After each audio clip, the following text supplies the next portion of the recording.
SK are currently 3 and 9. It's Copenhagen Wolves that are 2 and 11. So with that in mind, tomorrow when SK and the Wolves do battle, that could determine who's looking at that automatic relegation spot. So if SK can pick up a win against a middle table team, they can already start to put some growth and some distance between them and the Wolves. So let's look at first ban. Freddy is not an AP top laner. Very rarely do we see him play that. I don't even remember ever seeing him play Rumble. So Ryze being banned away on blue side from SK because of that.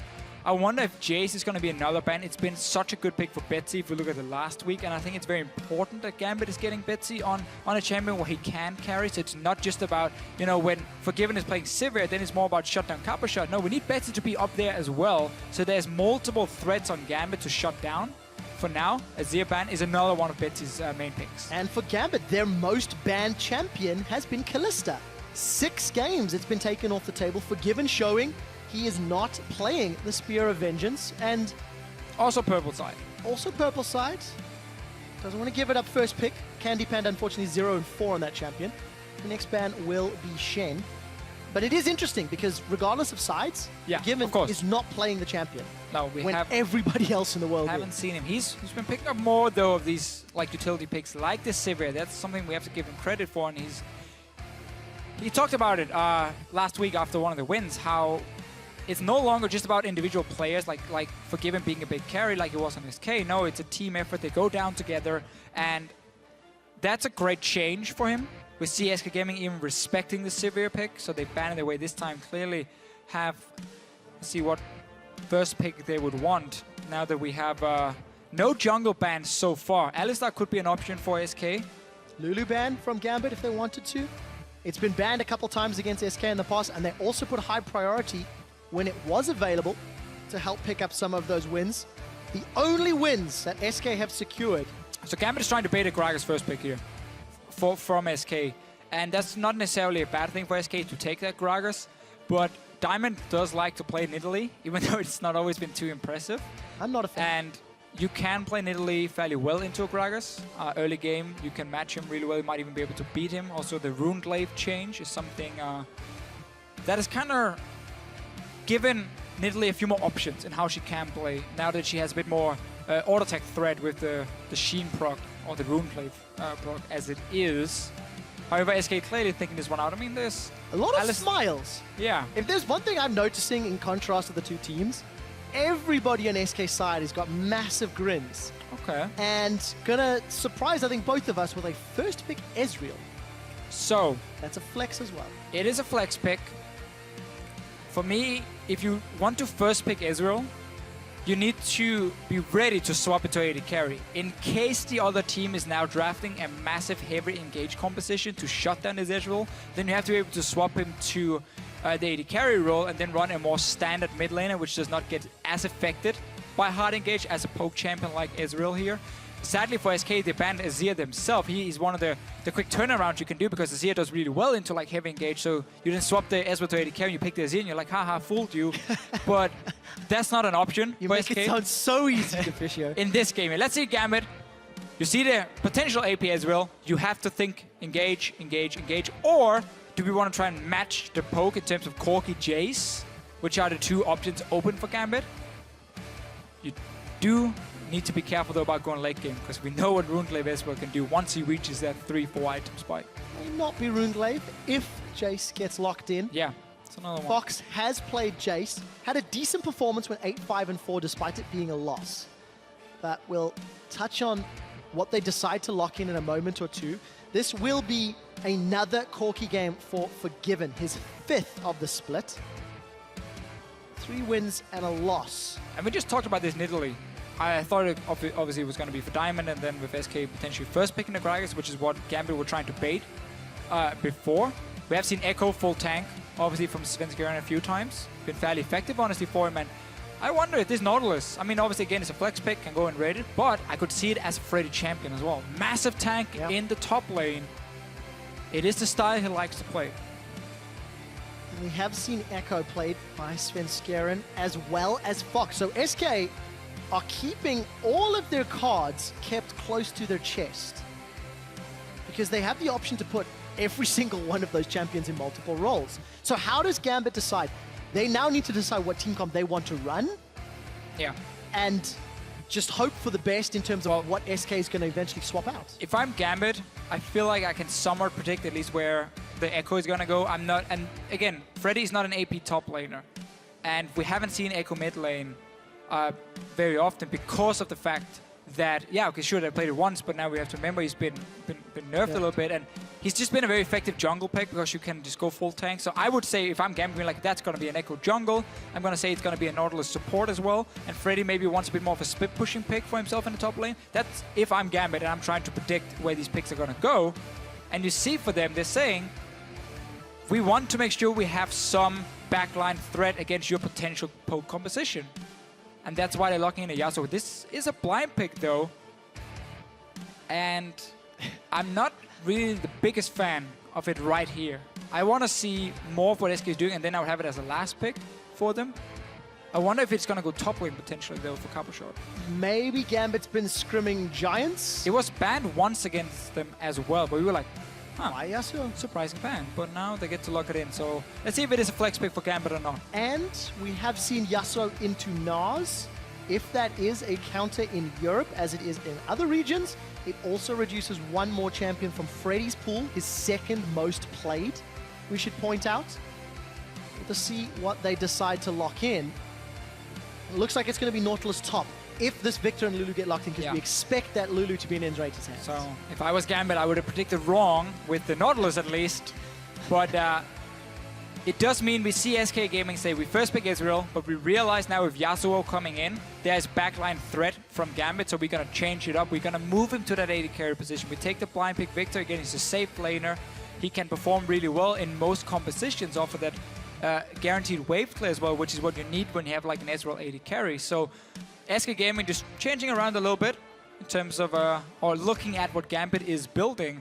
And I want to see if Cabochard wants this Yasuo top then into a Nautilus. It's not a matchup I've seen a lot of.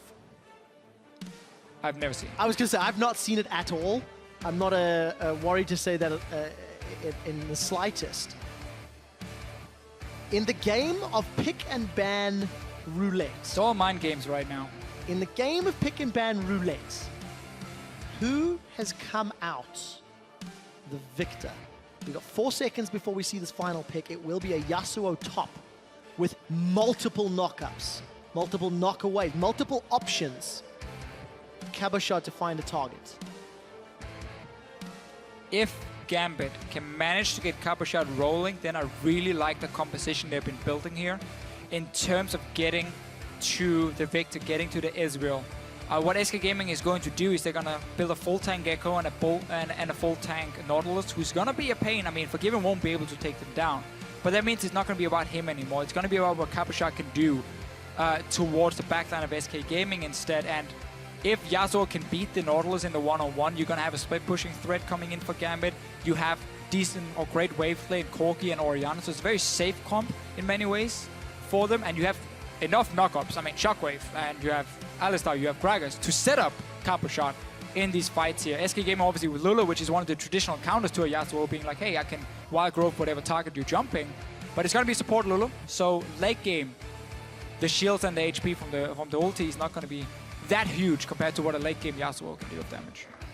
We do know, though, Enrated 3-0. The 3 wins that SK have picked up have been on that single champion. They held their cards until the very last pick. Maybe surprising Gambit. Gambit have put together a pretty good team composition with, again, multiple options. Good wave clear. Decent engage options. I really fear SK will lack damage. If the Victor pick gets shut down, even in the fight or just in the early game, Ezreal is not going to be the guy who's destroying what Gambit has built up here. Obviously, maybe some people on Twitter disagree with me on everything. We'll find out. You can see the SK flag is lit as they trudge into battle against Gambit. Last chance saloon, possibly, for SK, as they are very, very close to that automatic relegation position. Yeah. Defisha, you've highlighted some options here for Gambit. If Gambit focus Cabochard or Betsy's lane, those are keys to victory. We're expecting Forgiven and Ghosted to play it safe. I would Maybe definitely play avoid around some of the Copper Shot. poke and harassment. I mean, don't bother trying to gank an Ezreal Lulu lane. That's going to be such an annoying lane for you to try and gank. Also, Corki, Alistar. It's going to be a very passive lane in that sense. Obviously, Lulu is going to bully out the Alistar in the early game. Play around Copper Shot in this Yasuo. Make sure he can play offensive or aggressive with wards and with Diamond staying around. Just shadow his lane. Gambit is looking for an early invade. SK Gaming is not doing what HOK did before and group up and try and trap them. They're just splitting up, trying to cover every single entrance. Nobody's responding yet from Gambit to try get some deep wards down. To at least even what what Gambit have done. So early advantage to Gambit. We do finally see Candy Panda and Enrated moving further and further into lane. He's trading. Freddy's starting with a sweeping lens to see if he can clear out one of these level 1 wards and potentially set up a swap. Now he is spotted, obviously killing this one. Now the only question for Gambit is he going to recall? Is he going to stay? For now they should assume he's gone top lane. That's where they got the latest information, and they never saw the bot lane of SK move around. So that's what they got to work with for now.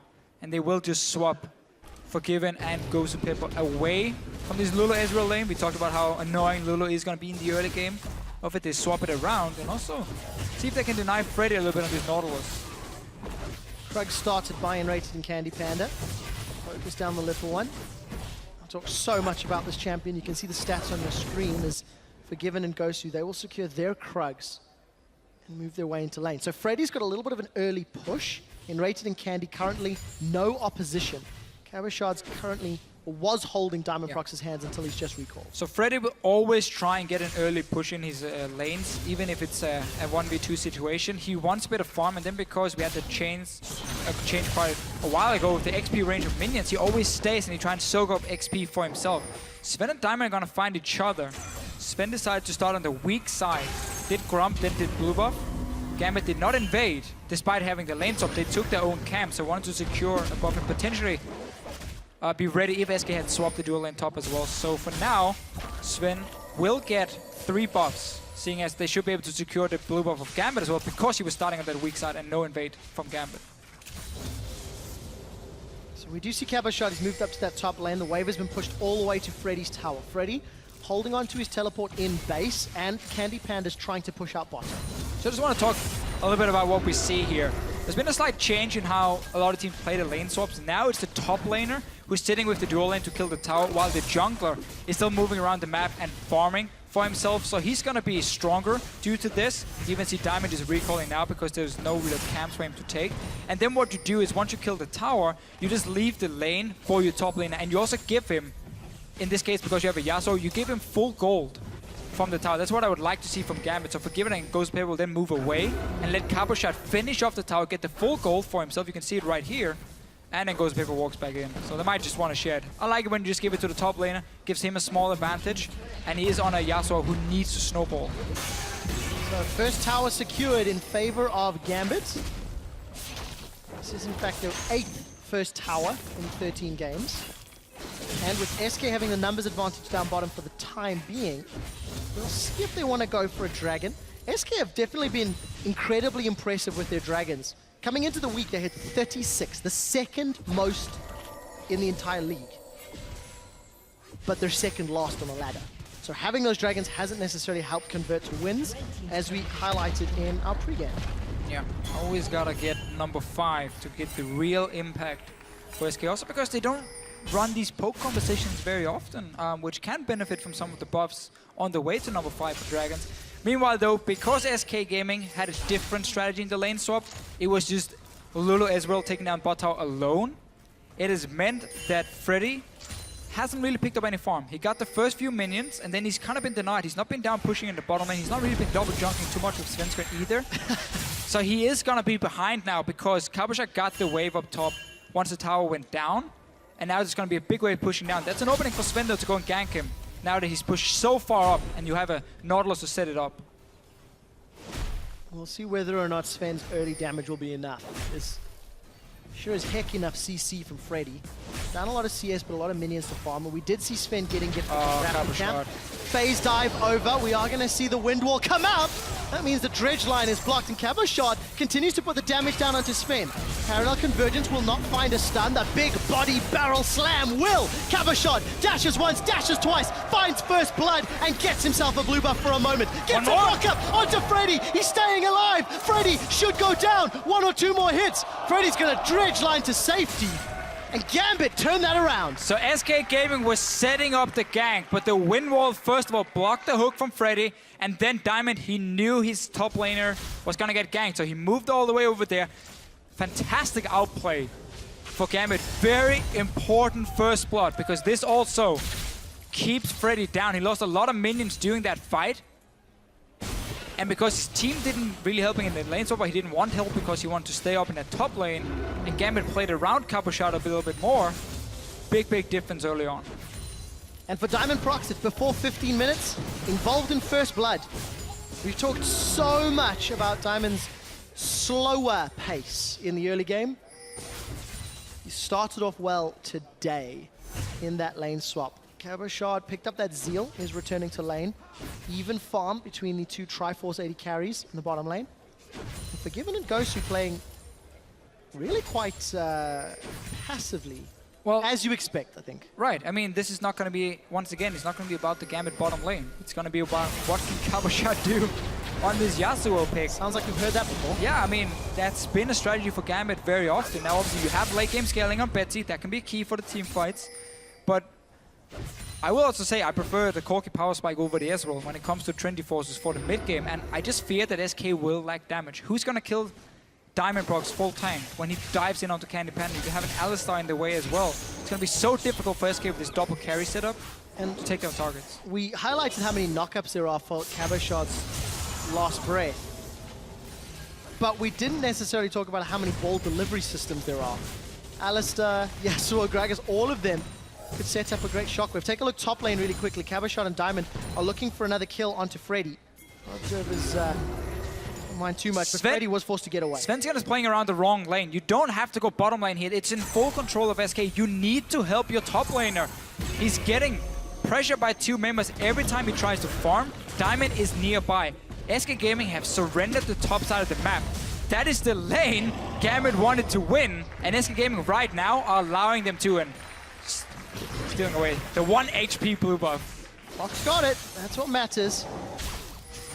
Death Ray managing to secure SK's blue as Diamond was trying to steal it. So remember, Freddy has no flash and the wave's pushing in. Diamond's nearby, as is Svenskeren. Caboshot does have access to his ultimate, so let's see what Freddy can do. Because as it stands, Gambit are just applying so much pressure on the top half of the map, and no real reply yet from SK. No. Again, Sven has been trying to set something up on the bottom lane. Absolutely no reason. And very low chance of pulling that one off. But also at the same time, if you are Svenskeren at this point, you might have to consider the fact you can win the 2v2 trade up in that top lane if you go for it. So you can't really gank the lane. You just have to like sit around and be more security for Freddy. Because Caboshot is just pushing it down over and over, and you know Diamond Prox is staying around. Something we do want to talk about as we're about to hit 10 minutes for sure is the fact that Gambit are a team that rarely put themselves into lane swaps. Of their 12 games leading up to this, only 3 had actually been lane swaps, and their averages across those games was to be down around 1,000 gold, right? Regardless of who initiated it. This seems to be the opposite. Very clear that Gambit have been practicing these lane swap, because again, this is the new addition we have seen in other regions as well, where we have the top lane and jungler starting together. They do 2 camps, so they both get level 2. The jungler doesn't have to invest that much or that many potions as well. And then you just send the top lane in to push with the dual lane, and your jungler stays, and he can just keep farming because you don't need him. You don't need 4 members to rush down the tower. And it just meant that Caboshot had a great lane to pick up after. He's been using it also with the fact that Diamond Prox could counter gank that lane that was being pushed in.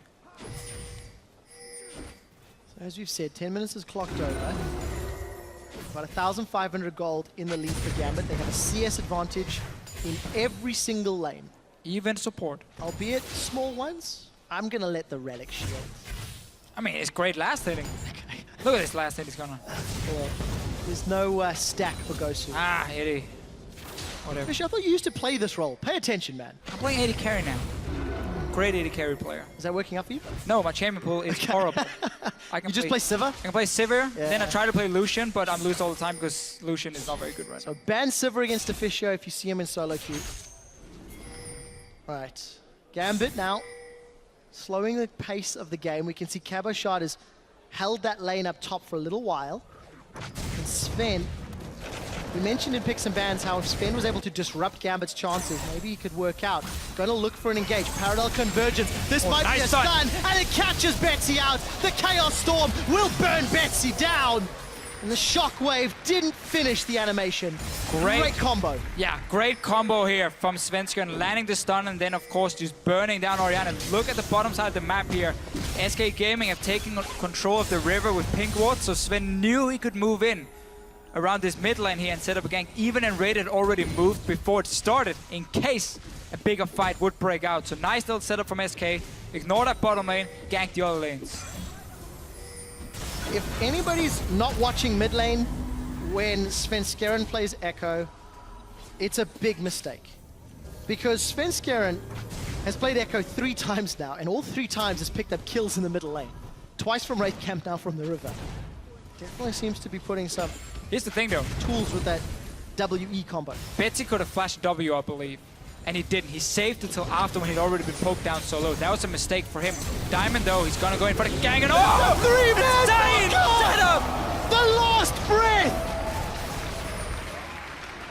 I demand a replay of that! Because Gambit, that was incredible! That's exactly what Giants did not do.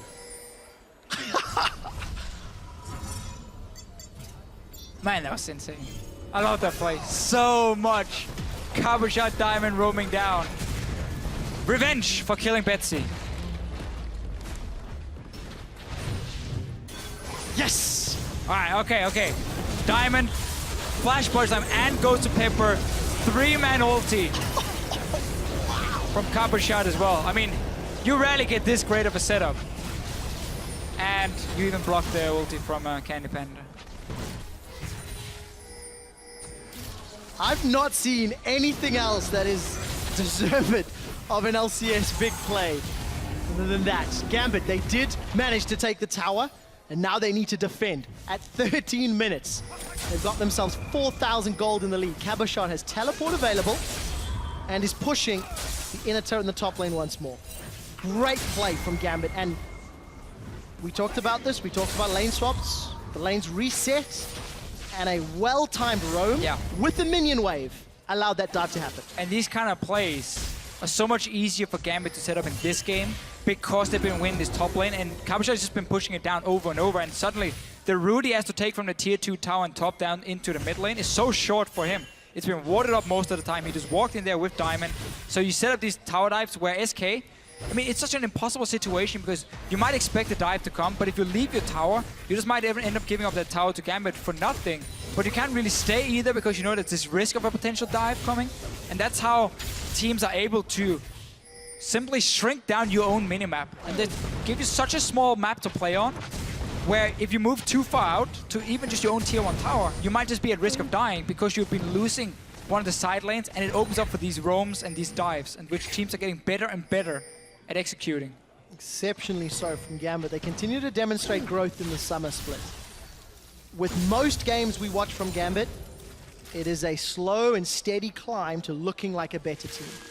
Last week, their systematic shutdown of Copenhagen Wolves in the lane swap, also to get Cabochard ahead on his Fizz, was well executed, regardless of the fact that it was against a struggling team. SK have not had the same struggles that Copenhagen Wolves have had, yet they are still down at the bottom of the table, and Gambit, again, off to a great start. We did catch a quick glimpse of Forgiven killing the Crab.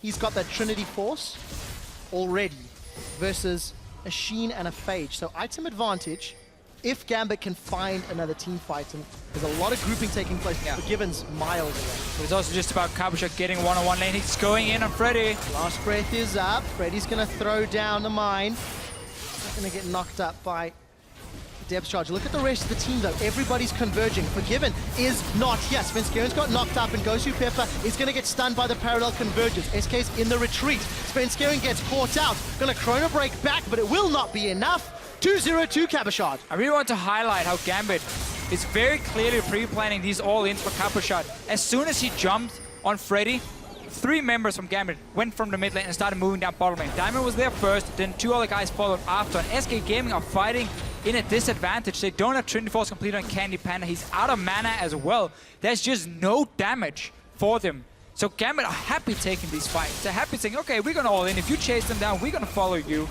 And that's in our favor every single time at this point. If you use your AD carry to zone out a Victor, main damage source for SK, do that every time. Gambit will be securing their 3rd tower of the game. There's no one from SK to defend.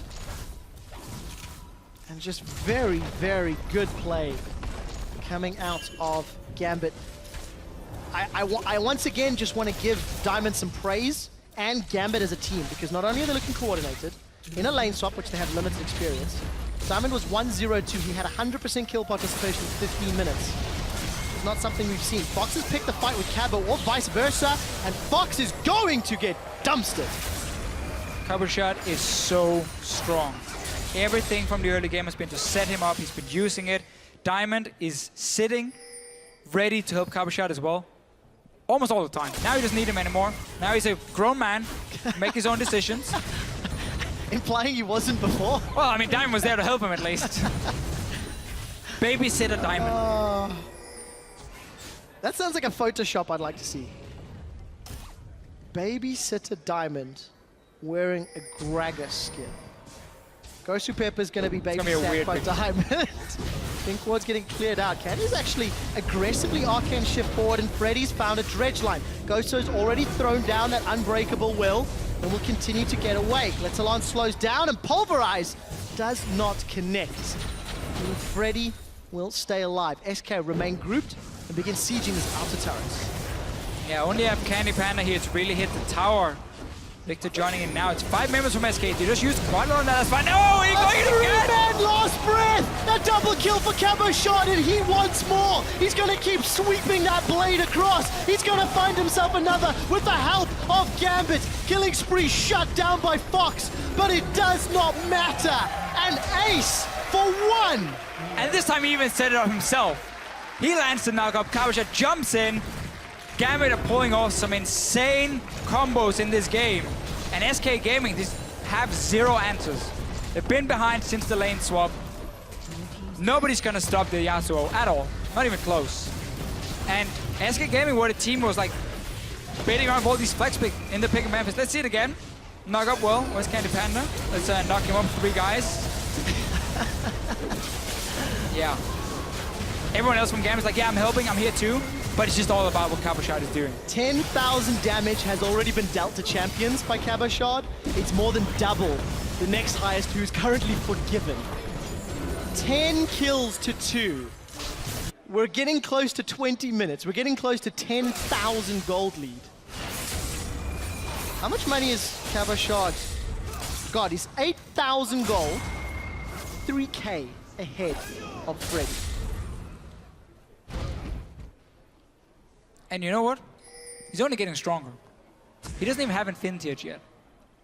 I mean, this is not exactly going to be a lot better for SK in that sense. It's only going to get worse and worse and worse. And this is just all praise to Gambit. Gambit played the lane swap, they started it. They ganked for Cabochard, roamed to the mid lane. There's not a lot that SK could have done the way the game played out, because Gambit just took control from very early on.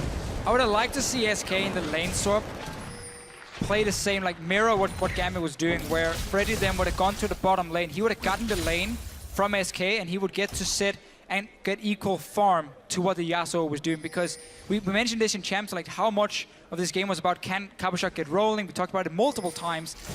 That was a way for SK to at least go even in terms of top lanes and then swap them back later and keep denying this Yasuo pick with Lulu and Ezreal. And they didn't do that. They put Freddy on his own and said, you know what, you just go deal with him. We don't want to touch him.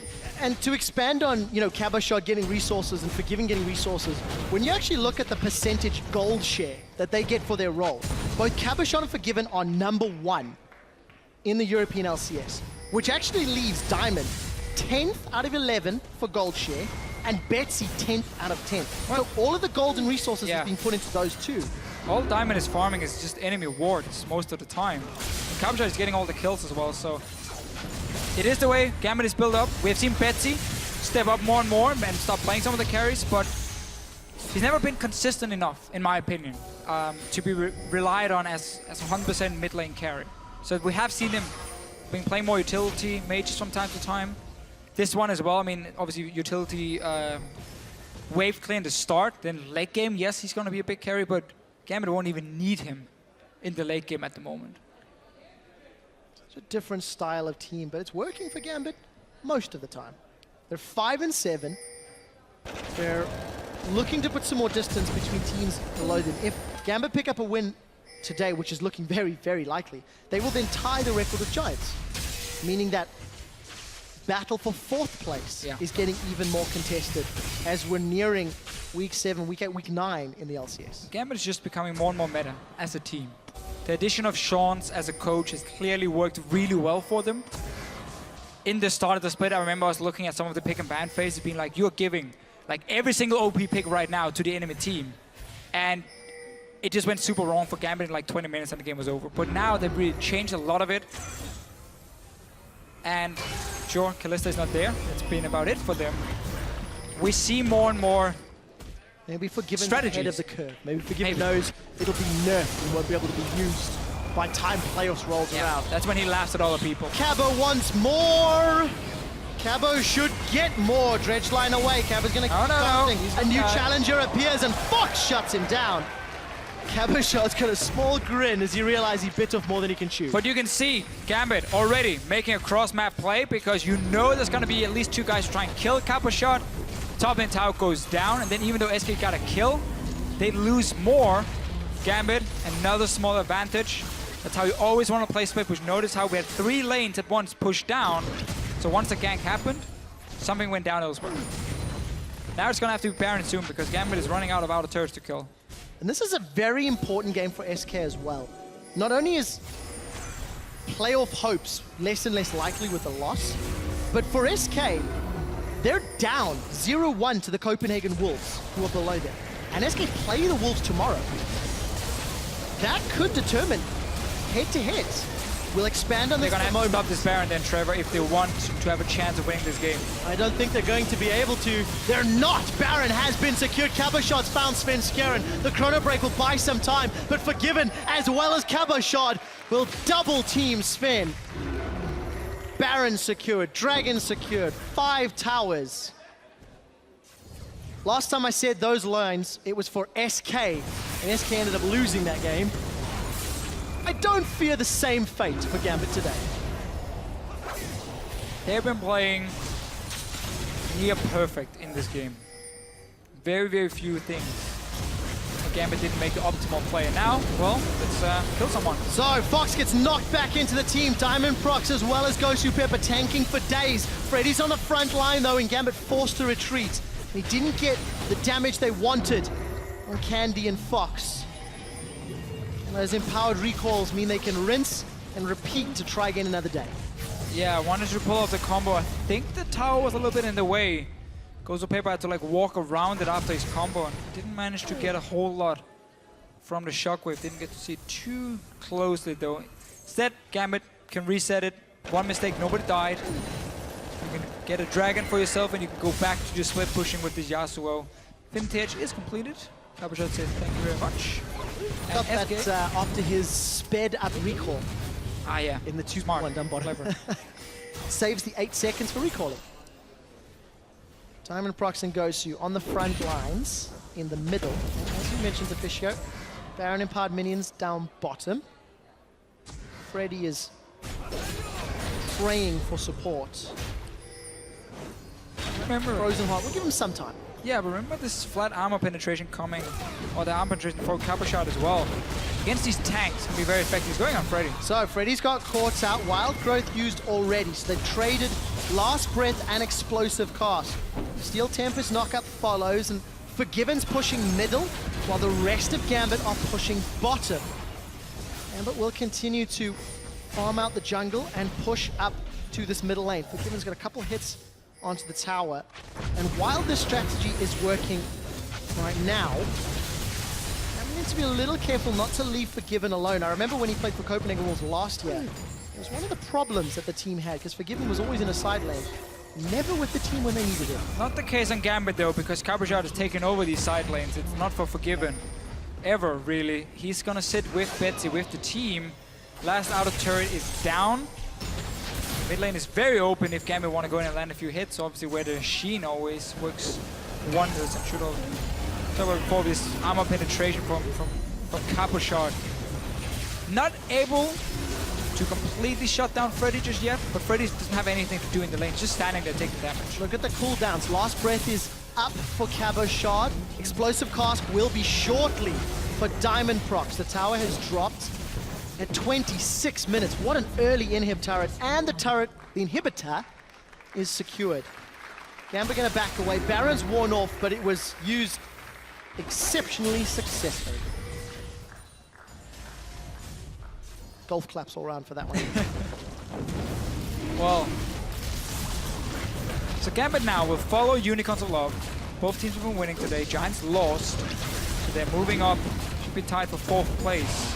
All the teams obviously aiming to get into playoffs. We have to remind people, if you didn't watch in the spring split, we have number 1 and number 2 straight into the semifinal, 5 weeks. Number 1 will then face the winner of number 4 versus number 5. So, if Gambit and Unicorns and Giants are fighting around that, they will look to face Fnatic then, if they manage to qualify from the quarters here. And then, obviously on the other side, number 2, which in this case right now would be Origin. If they win today, they will face the winner of number 3 and number 6 in the semifinal. A lot of... Why are you laughing in the river? That's weird. Why not? What a... Ah, it's a Rift Scotland. Yeah. Okay, taunting the crowd. Yeah. Think. Maybe he's taking a wee, I'm not sure. Where does that come from? Hey, he's just standing around. So, Deficio, to expand on your discussion, teams that place 4th and 5th have to face off against the number 1 team from the regular season. And if Fnatic win tomorrow, they already win the regular season. If they can beat Origin, because their worst case finish will be 14 and 4. Yeah, 2-0. And that means the head-to-head rules in the tiebreaker will put them above both HTK and Origin. It will be an unprecedented scenario. Last-ditch effort. Svenskeren has phase dived over the wall. He's going to chrono break backwards, but now he's split from the team. Candypan has arcane shifted forward. Cabochard is pushing the top. Gambit will keep playing interference, and Freddy, he's gone way deep. Once again, Freddy with a questionable decision, connecting the dredge line. And Cabochard's got the flanking opportunity. The thing is, SK just have no damage. They've fallen behind, already had a composition with very low damage overall outside of the Victor pick. And then once you start falling behind, it looks even worse. I mean, yeah, Cabochard wasn't even there. Now, Gambit are looking to close out the game. SK are split up. They've already lost their big tank top laner. Gambit are looking at the Nexus. They will undoubtedly pick up their 6th victory in the summer split and are looking to be a real threat as we get closer to the end of the regular season. Cabochard wants more, and he gets more.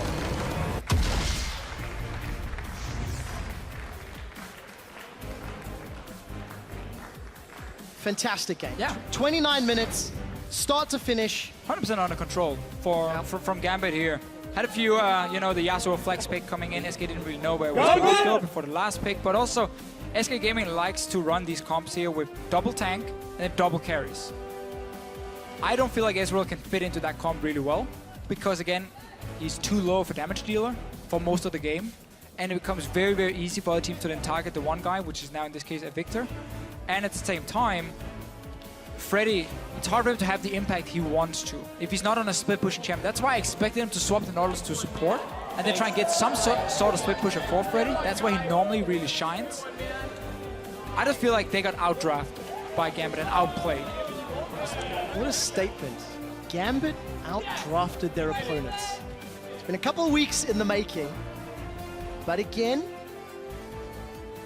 earlier today we talked about teams and strength of schedule and who has the opportunity to surprise getting closer to playoffs. And Gambit are one of those teams that, unlike Giants and UOL, you feel are growing at a more standardized rate. I don't think they have the same highs that we've seen from Giants, pushing Fnatic to the limits, which Gambit also did, but not as impressively. But I do feel like they are going to be one of the strongest contenders for that upper to middle bracket. Among the 7 teams fighting to challenge H2K, Origin, and